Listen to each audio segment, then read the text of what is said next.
원래 금요일 날 골로새서 4장 말씀을 하고 이제 느헤미야로 넘어가려고 했는데 거기 기록된 사람들이 굉장히 많더라고요. 그리고 또 이렇게 그분들 공부를 하다 보니 그냥 스쳐가 지나가기가 너무 아까더라고요. 그래서 그분들을 좀 다 담다 보니까 좀 길어져서 둘로 나누었는데 금요일에 나눈 분들에 대해서도 그날 이렇게 몇 분 안 계셨어서 우리 간단하게 좀 이렇게 짚고 그리고 넘어가도록 하겠습니다. 이 골로새서가 4장까지 되어 있는데 그 중에서 4장 6절까지가 이제 본론의 내용, 그 핵심 내용이 들어 있고 4장 7절부터 마지막까지는 이제 바울의 인사말이 나옵니다. 그 여러 동역자들을 이렇게 소개하면서 편지가 마무리가 되는데 이렇게 많은 사람들을 소개하는 이유는 바울이 아무리 위대한 사도였어도 혼자 그 사역들을 다 감당할 수 있었던 게 아니라 동역자들이 함께했고 그들이 도왔기 때문에 그 일을 감당할 수 있어서 그래서 그들을 이렇게 소개하는 것들을 볼 수 있습니다. 먼저 두기고부터 볼게요. 두기고는 어떤 사람이었냐면 중요한 일을 맡길 수 있었던 그런 사람입니다. 골로새서 4장 7절 말씀을 보니까 두기고가 내 사정을 다 너에게 알려주리니 그는 사랑받는 형제요 신실한 일꾼이요 주 안에서 함께 종유된 자니라 이렇게 소개하고 있습니다. 두기고는 쉽게 말하면 편지 배달부입니다. 사도 바울이 옥중에서 편지를 4개를 썼는데 그 중에 3개를 배달한 사람이고 그리고 디모데 후서까지 이렇게 전달한 많은 편지를 쓴 사람인데요. 지금이야 뭐 우체부들이 이렇게 차로 비행기로 이렇게 편지를 배달하지만 당시에는 굉장히 먼 거리를 직접 이렇게 들고 가야 됐습니다. 편지를 들고 가기도 하고 또 돈을 직접 들고 가기도 했습니다. 이 바울의 서신서가 얼마나 중요한 편지들입니까? 그래서 아무에게나 맡길 수 없었는데 그 중요한 일을 바울이 두기고에게 맡긴 것이죠. 뿐만 아니라 예루살렘 교회가 굉장히 힘들다라는 얘기를 듣고 소아시아 지역의 전도 여행을 다니면서 이렇게 헌금을 해서 그거를 예루살렘 교회에 보낼 때 그 돈을 보낸 사람 역시 두기고였습니다. 그만큼 두기고는 바울이 안심하고 믿을 수 있는 그런 사람이었던 것이죠. 또 이 7절 말씀 다시 한번 보니까 두기고가 내 사정을 다 너에게 알려주었다 이렇게 기록하고 있는데요.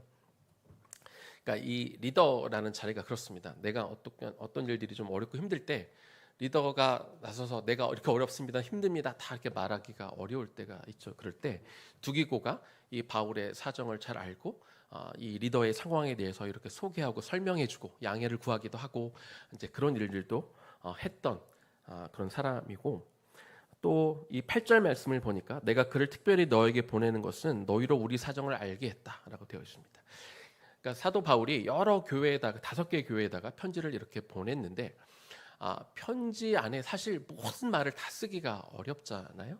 그런데 그런 부분 가운데 이렇게 편지가 이제 예배 시간에 읽혀지고 그랬을 때 분명히 이게 어떤 부분인지 혹은 어떤 배경에서 나온 이야기인지 편지 안에 다 담을 수 없는 그 내용들을 편지를 전달한 사람이 거기서 설명해주고 왜 이런 상황에 놓여져 있고 사도 바울은 이런 의미로 이 이야기를 썼고 이런 것들을 설명해 줄 만한 그런 역할을 한 것이 바로 두기고였다라고 이렇게 기록하고 있는 것입니다. 이처럼 두기고는 편지도 전달하고 돈도 전달하고 그런 상황들을 대변하고 설명할 수 있는 바울의 아주 중요한 일을 맡길 만한 그런 사람이었다는 것이죠. 두 번째입니다. 두 번째 사람은 오네시모입니다. 오네시모는 죄를 정면 돌파해서 초대교회 교부가 된 사람입니다. 9절 말씀 보니까 신실하고 사랑을 받는 형제 오네시모를 함께 보낸다 이렇게 말하고 있습니다. 오네시모는 사실 우리가 빌레몬서에서 들었던 그런 사람이죠.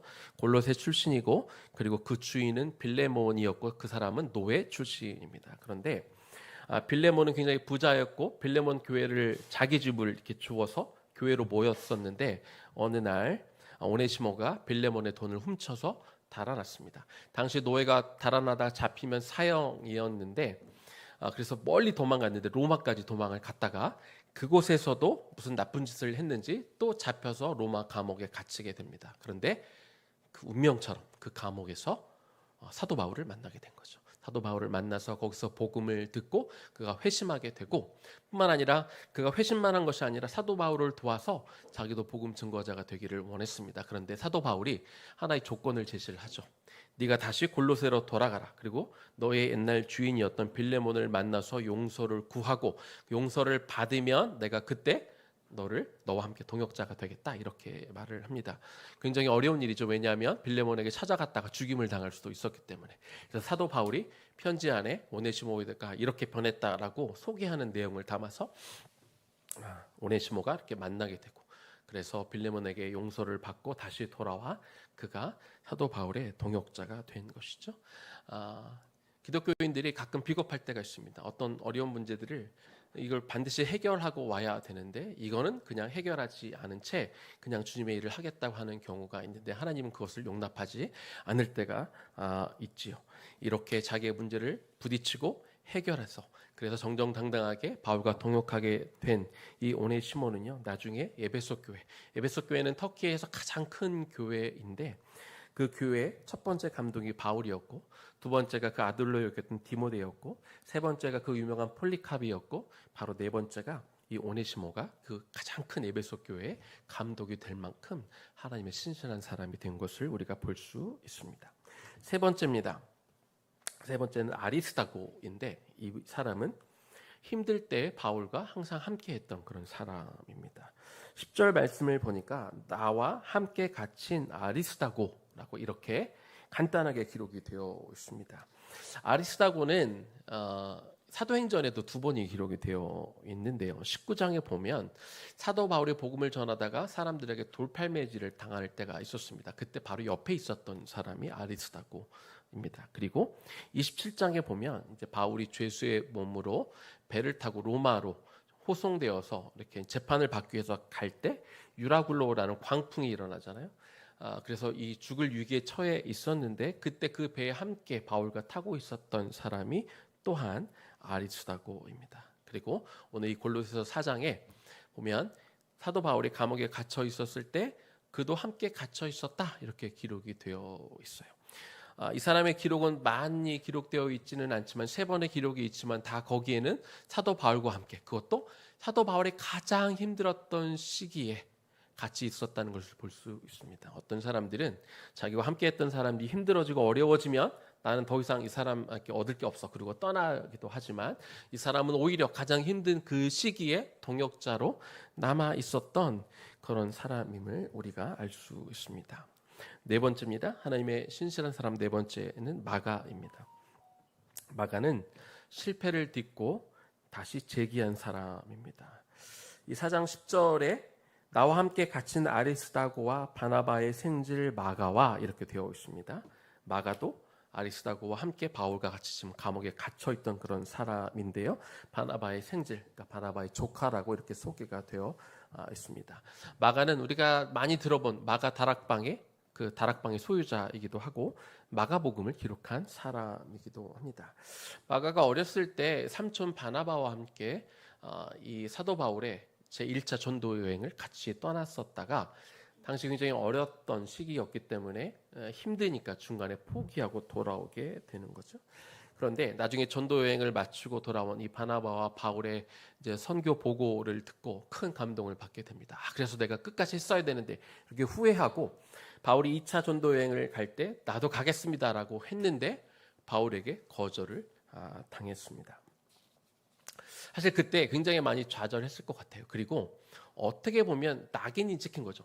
사도 바울이라는 위대한 지도자에게 쟤는 선교를 같이 못 갈 사람으로, 중간에 포기한 사람으로 낙인이 찍혔기 때문에 그래서 굉장히 마음도 힘들고 좌절하고 낙심할 수 있었습니다만, 그러나 이 마가는 거기서 좌절하고 있지 않았습니다. 바나바와 함께 따로 이제 바울과 떨어져 선교 여행을 가기도 했고, 그리고 나중에 이 마가는 이 노년에 이 감옥에 같이 지금 갇혀 있다는 게 뭘 의미합니까? 그의 삶이 어땠는지를 보여주는 거죠. 열심히 복음 생활을 했기 때문에 지금 바울과 함께 이렇게 감옥에 갇혀 있는 것을 볼 수 있습니다.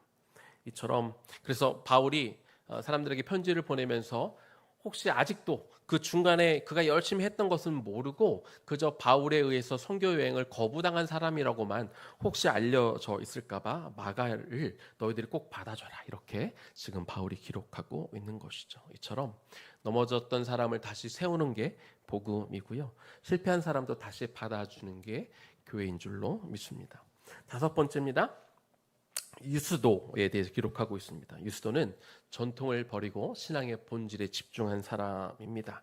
이 유스도는 앞에 있는 이 아리스다고와 그리고 마가와 함께 바울과 그 감옥에 함께 갇혀 있었던 그런 사람입니다. 그 유스도가 너에게 문안하느니라, 그들은 할례파이나 이들만은 하나님의 나라를 위하여 함께 역사하는 자들인데 이 사람들이 나의 위로가 되었다라고 이렇게 11절에서 기록하고 있습니다. 이들이 할례파였다라는 건 뭘 의미할까요? 이들은 유대인이었다, 이 이야기를 하는 것이죠. 사도 바울이 이 선교 여행을 하면서 복음을 전하면서 어떤 일 때문에 가장 힘들었습니까? 바로 자기의 동족이라 할 수 있는 유대인들의 핍박 때문에 너무나 힘들었죠. 이제 더 이상 그들의 율법에 의해서 구원을 받는 것이 아니다. 너희가 더 이상 할례를 받지 않아도 구원을 받을 수 있다. 이제 구원이 유대인뿐만 아니라 이방인에게도 허용이 되었다라고 가르치는 이 사도 바울을 가만두지 못하고 막 가는 곳마다 쫓아다니면서 바울을 죽이려고 했던 그런 일들이 있었습니다. 그런데 아까 이야기한 아리스다고, 그 다음에 마가, 그리고 지금 나왔던 이수도, 이 세 사람은 과거 유대인이었고 오랫동안 그 유대인들이 믿었던 이 전통, 그들의 그 신앙생활이 굉장히 이렇게 굳게 이렇게 있었는데, 사실 여러분 상상해 보십시오. 자기가 평생 믿었던 것을 어느 한순간 내려놓는다는 건 너무나 어려운 일이 아니겠습니까? 그런데 그들은 기꺼이 그들이 믿어왔던 것들을 내려놓고 예수를 믿고 이제 예수에게 구원이 있다는 것들을 증거하다, 이렇게 바울과 같이 감옥에 갇힌 사람이 되었던 것이죠. 그런데 이 사람들은 무엇을 위해 살았다고 말하고 있습니까? 이들은 하나님의 나라를 위하여 함께 역사한 자들이다.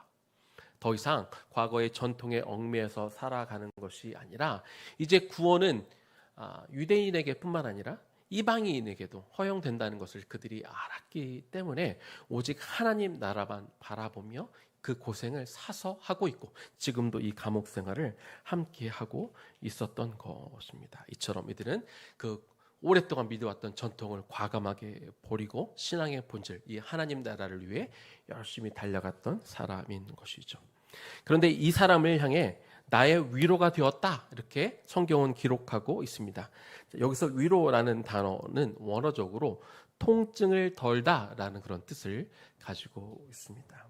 이처럼 사도 바울이 힘들 때 감옥에 같이 갇히고 이 하나님 나라라는 이 위대한 사명을 같이 하는 사람들이 옆에 있다 보니까 바울이 감옥에 갇혀 있으면서 아프면서도 그가 그 갖고 있던 마음의 쓰라림, 아픔, 이 통증을 잊어버리게 해줄 만한 그런 사람들이었다. 성경은 이렇게 증언하고 있는 것이죠. 여섯 번째 사람입니다. 여섯 번째 사람은 에바브라입니다. 에바브라는 어떤 사람이었냐면 애써 기도한 사람입니다. 골로새서 4장 12절과 13절 말씀 보겠습니다. 그리스도 예수의 종인 너희에게서 온 에바브라가 너에게 문안하느니라. 그가 항상 너희를 위하여 애써 기도하여 너희로 하나님의 모든 뜻 가운데 완전하고 확신 있게 서기를 구하나니 그가 너희와 라오디게아에 있는 자들과 히에라볼리에 있는 자들을 위하여 많이 수고하는 것을 내가 증언하노라.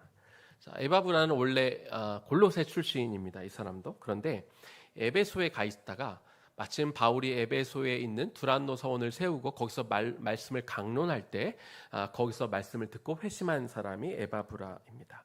그렇게 예수님을 믿은 다음에 그가 고향인 골로새로 다시 돌아가서 빌레몬과 함께 골로새 교회를 세웠죠. 빌레몬의 집에 교회를 세웠는데 그가 그 일을 같이 하게 됩니다. 뿐만 아니라 골로새 교회를 세운 것뿐만 아니라 그 인근에 있던 라오디게아와 그리고 히에라볼리에도 교회를 세웠던 신실한 하나님의 일꾼이 되어 있습니다. 그런데 바울이 이 사람을 소개하면서 하나의 굉장히 특징적인 하나를 이렇게 집어냈는데 뭐라고 얘기하냐면 너희를 위하여 애써 기도했다, 이렇게 말하고 있습니다. 애쓰다라는 말은 이게 그 당시에 어떤 때 사용되는 말이냐면 그 육상 선수가 결승점에 다다르기 위해서 모든 근육들을 다 사용해서 전력 질주할 때 그때 쓰는 단어가 바로 애써라는 단어입니다. 에바브라가 어떻게 기도했다고요? 애써서 모든 근육, 자신의 온 몸과 마음을 다 쏟아 부어서 기도했다. 이렇게 기록하고 있는 것이죠. 뭘 위해 기도했을까요? 설마 자기 자신을 위해서 기도했는데 사도 바울이 이렇게 기록하지는 않았을 것입니다. 골로새 교회를 위하여. 당시 골로새 교회는 많은 이단들이 침투하고 거짓 교사들로 인하여 분열될 위기에 놓여져 있었는데, 이처럼 에바브라는 교회 하나됨을 위하여 사람들이 이 어떤 거짓 선지자들에 의해서, 거짓 교사들에 의해서 마음이 흔들리지 않도록, 교회가 하나 되고 그 중심을 놓치지 않도록 애써서 기도했던 사람이라, 이렇게 사도 바울이 기록하고 있는 것입니다. 일곱 번째입니다. 일곱 번째 사람은 누가입니다. 누가는 작은 일에도 충성했던 그런 사람입니다. 골로새서 4장 14절 말씀입니다. 사랑을 받는 의사 누가와, 자, 여기 누가가 이렇게 나옵니다. 누가는 여러분 잘 알다시피 직업이 의사였습니다. 일종의 바울의 주치의로서 다녔던 그런 사람이죠. 근데 우리가 좀 생각해 볼 게 뭐냐면, 사도 바울이 전도 여행을 다니면서 복음을 전하면서 또 치유 사역도 많이 했습니다.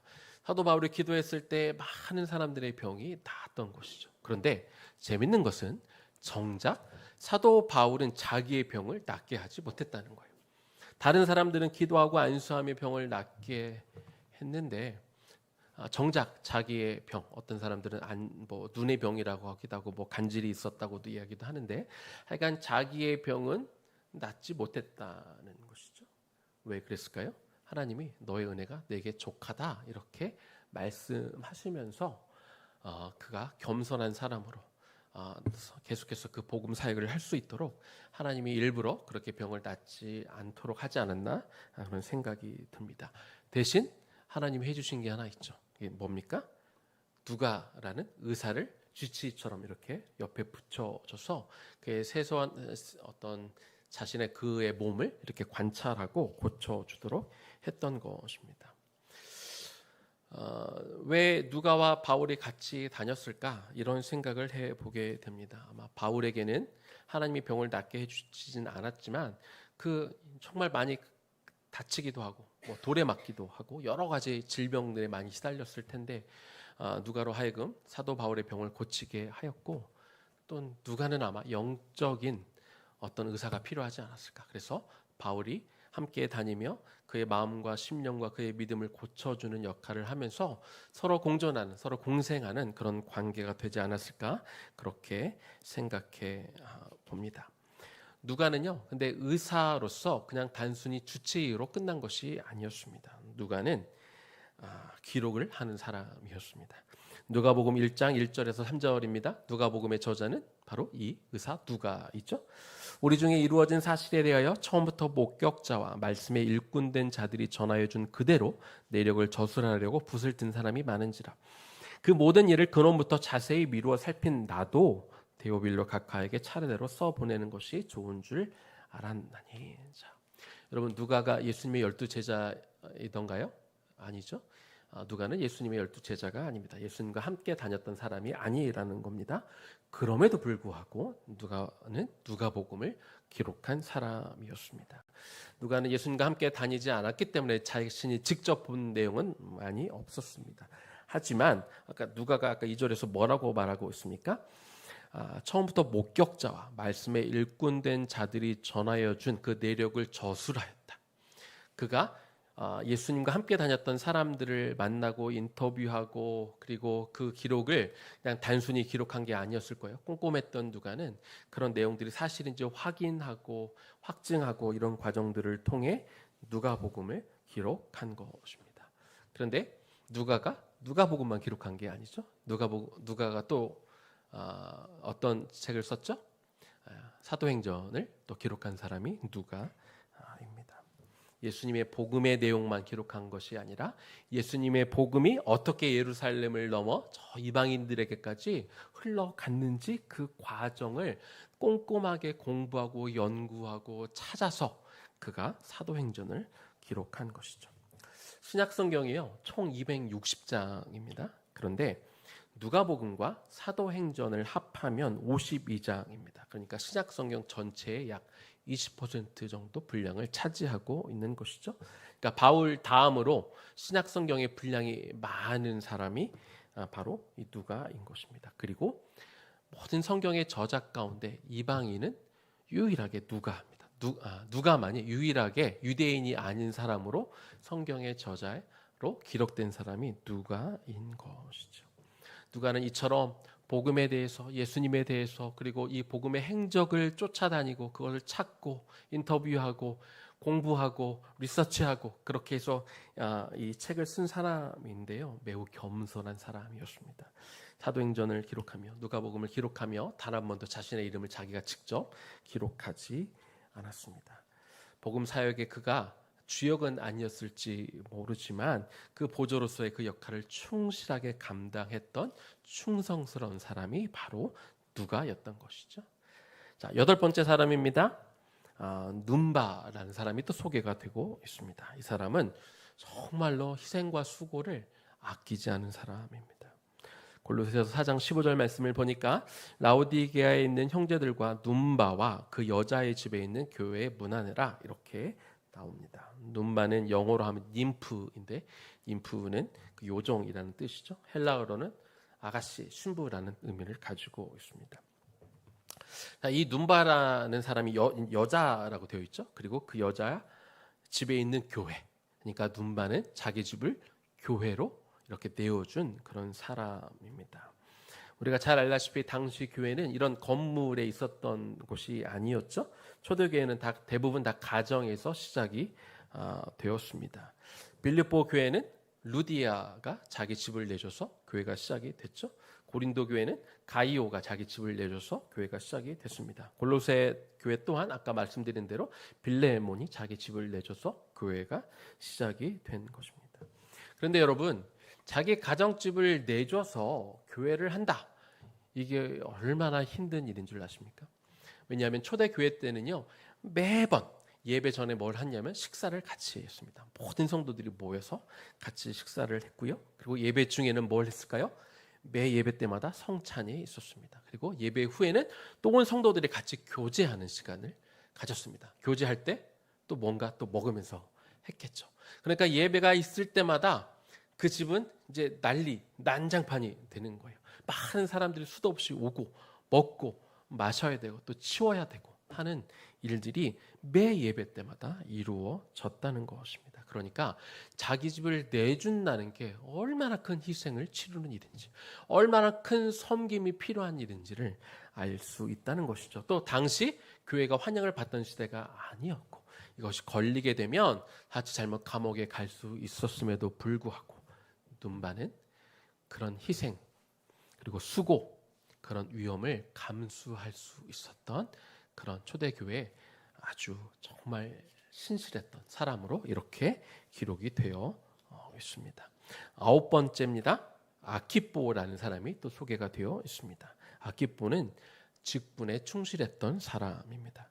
골로새서 4장 17절 말씀을 보니까 아키뽀에게 이르기를 주 안에서 받은 직분을 삼가 이루라. 자, 아키뽀는 누구냐면 빌레몬의 아들입니다. 빌레몬서에 그 내용이 좀 기록이 되어 있습니다. 골로새는 이렇게만 쓰여져 있기 때문에 아키뽀가 누군가 할 텐데, 빌레몬서를 보면 빌레몬의 아내 이름도 나와 있는데 아내 이름은 아비야, 그리고 빌레몬의 아들 이름이 아키뽀입니다. 빌레몬서에 보면 바울이 이 아키뽀를 향해 한 말이 있는데, 나와 같이 병사된 자, 나와 같이 군인된 자, 군사된 자, 이렇게 아키뽀를 소개하고 있습니다. 영적인 싸움을 하는, 앞에서 나가는 그런 목회자였는데 그와 함께 동역한 사람이라는 거죠. 그러면서 그가 직분을 받았는데 그 직분을 온전히 이루라, 이렇게 말하고 있습니다. 그래서 아마 에바브라의 후계자여서 목사였을 수도 있고, 아니면 그에 상응하는 어떤 직분을 맡은 것을 볼 수 있는데, 사도 바울이 그에게 이제 직분을 맡게 되면서 그 직무를 충성스럽게 완수하라고 이렇게 말해주고 있습니다. 교회 전승에 따르면 이 빌레몬과 그의 아내 아비야와 그의 아들 아키포, 이게 이제 가족이잖아요. 이 사람들은 복음을 전하다가 다 세 명 다 순교를 했다고 합니다. 이 동방 정교회에는요, 이 빌레몬, 아비야, 아키포 이 세 사람의 순교 날짜를 다 기록해서 그 날짜를 기념하고 있다고 합니다. 그만큼 자기의 직분을 놓고 최선을 다한 사람임을 우리가 알 수 있습니다. 여기서 직분에 대해서 좀 한 가지 짚고 넘어갔으면 좋겠습니다. 예전에 저희가 집사 훈련할 때 나누었던 말씀인데요. 디모데전서 3장 13절 말씀입니다. 집사의 직분을 잘한 자들은 아름다운 지위와 그리스도 예수 안에 있는 믿음의 큰 담력을 얻느니라.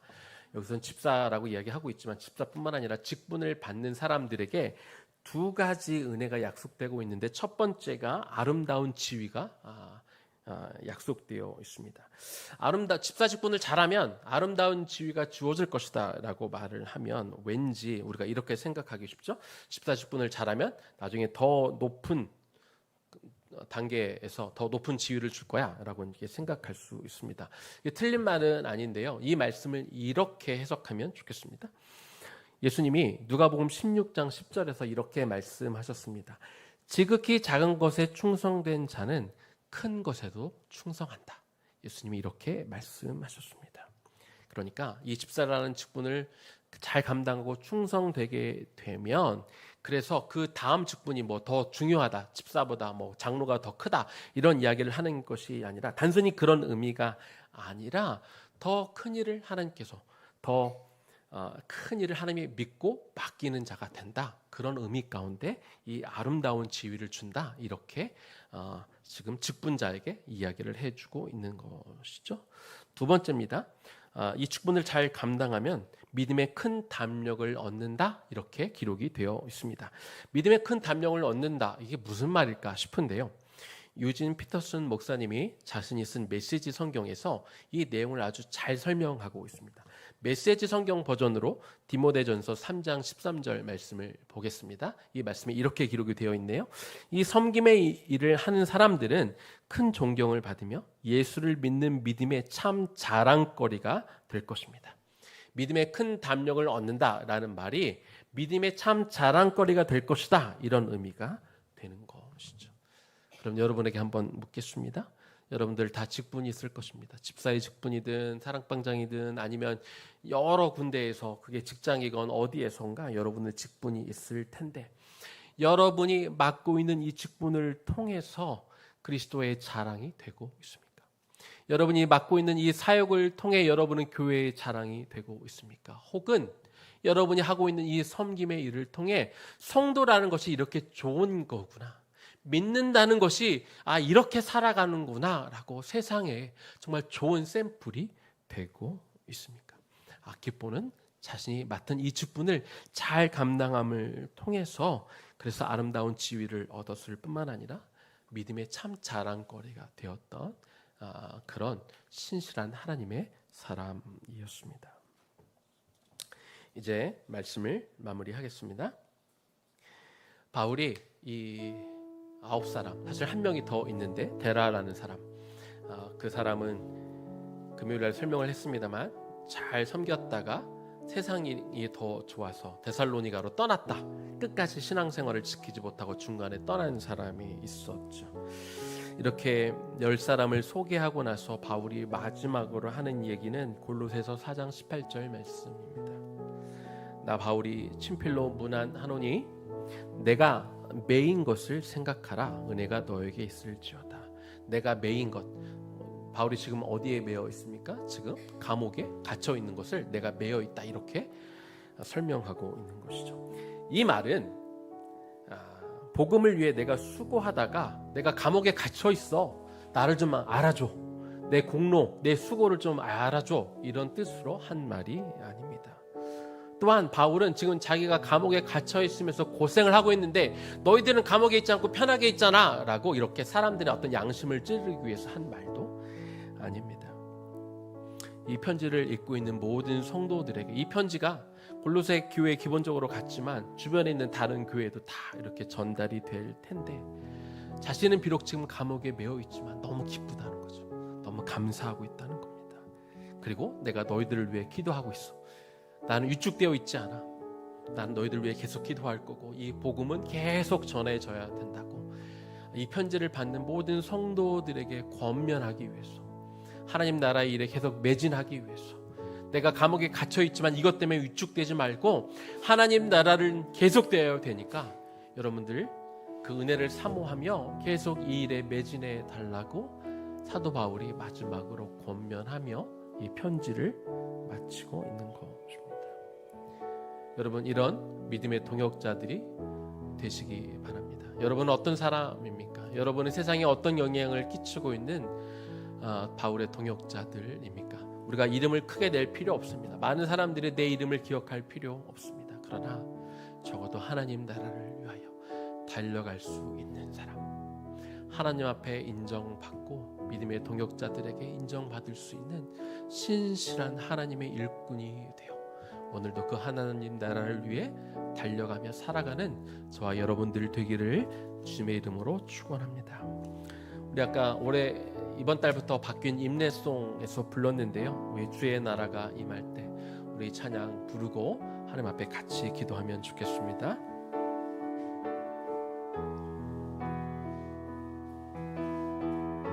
바울이 했던 일들, 바울의 동역자들이 걸어갔던 그 길들을 우리가 한번 상상하며 이 찬양을 주님 앞에 올려드리면 좋겠습니다.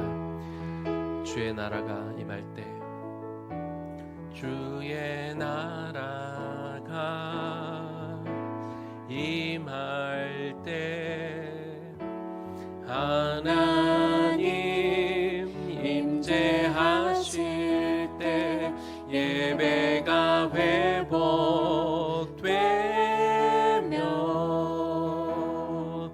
기적은 일어나네.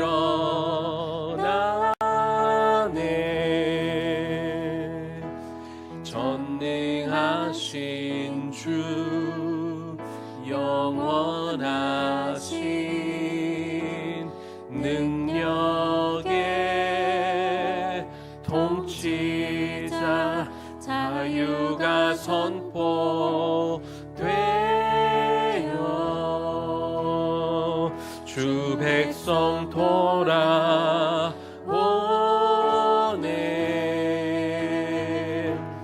하나님 나라 임하소서.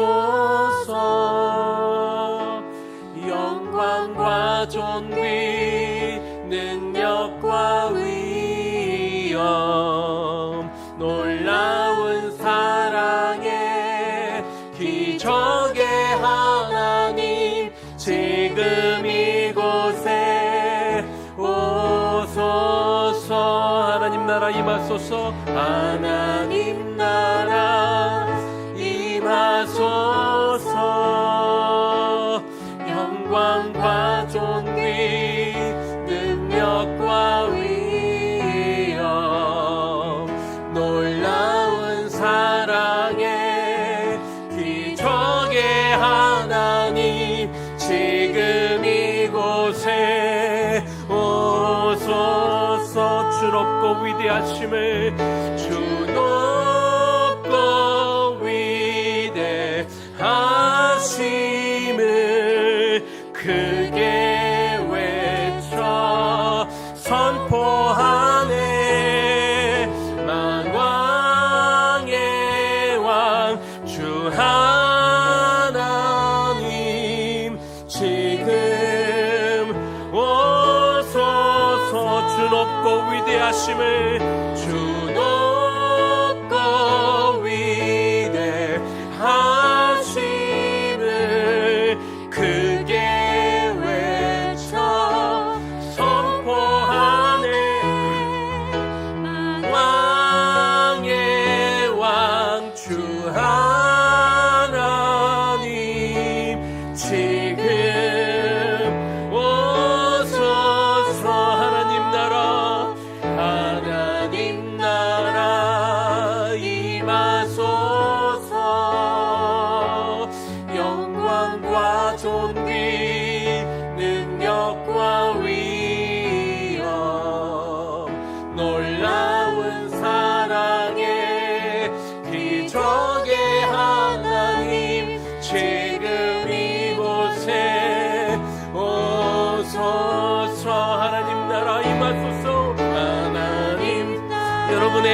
목자 소망이 하나님 나라가 이 땅에 오는 것입니까? 그 하나님의 나라는 그냥 올 수가 없습니다. 하나님의 사람들이 그 하나님 나라를 꿈꾸며 나아갈 때 하나님의 나라가 이 땅에 오는 것이죠.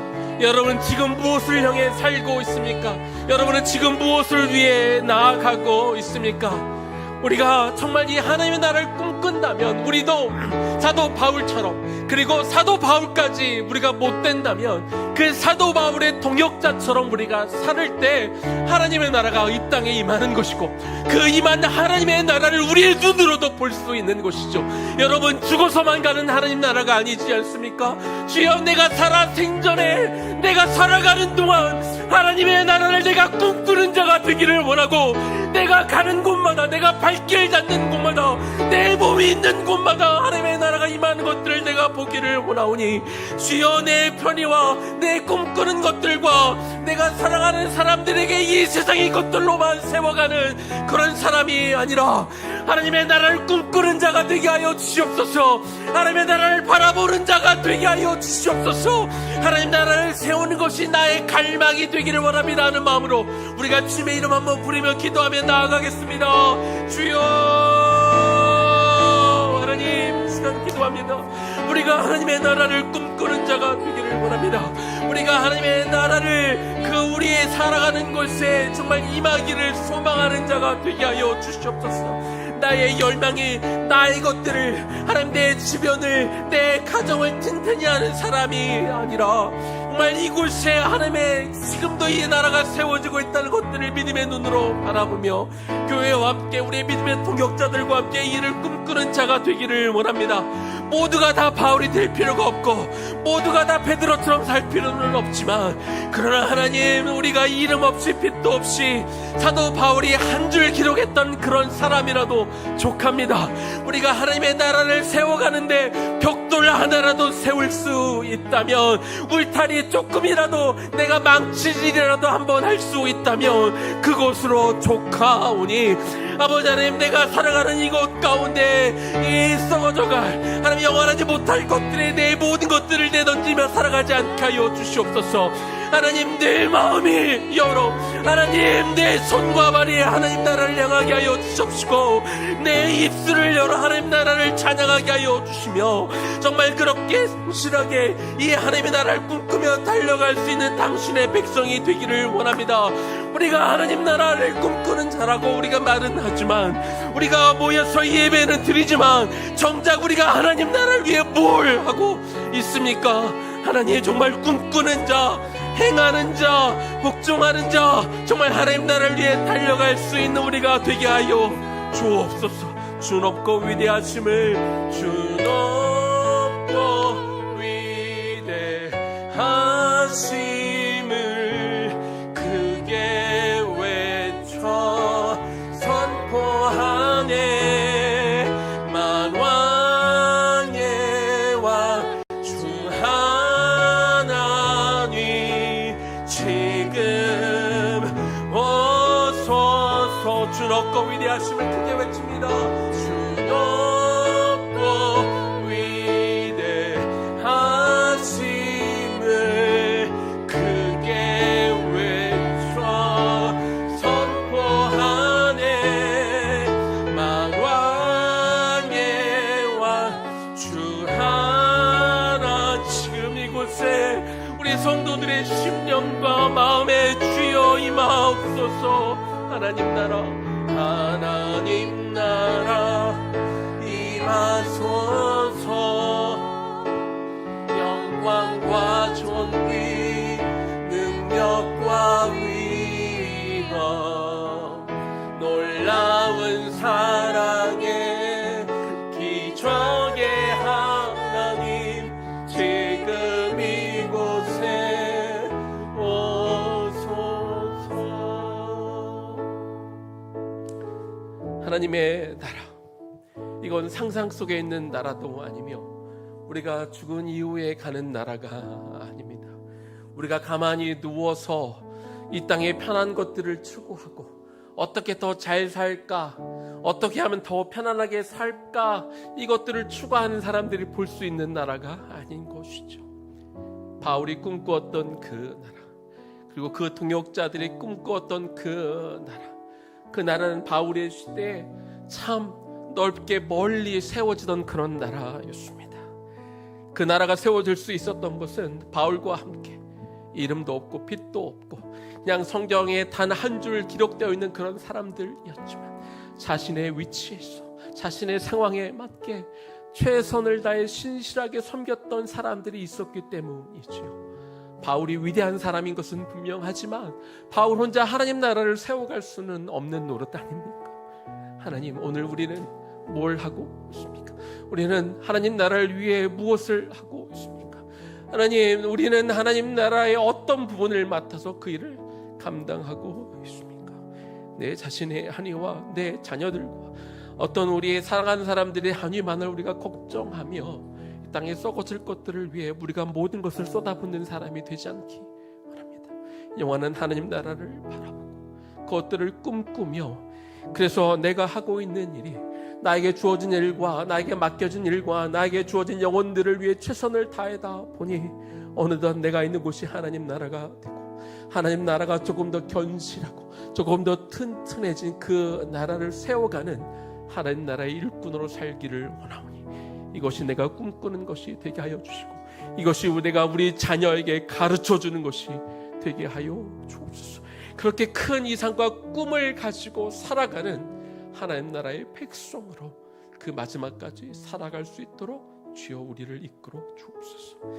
이제는 우리 주 예수 그리스도의 은혜와 하나님 아버지 극진하신 사랑하심과 성령님의 감동하심과 그 교통 역사하심이 하나님 나라를 꿈꾸며 하나님 나라를 지금 이곳에 세워가기를 갈망하며 살아가게 될 우리 온 청장년 세대와 우리 다음 세대 머리 위에 지금부터 영원까지 충만하게 거하시기를 간절히 축원하옵나이다. 아멘.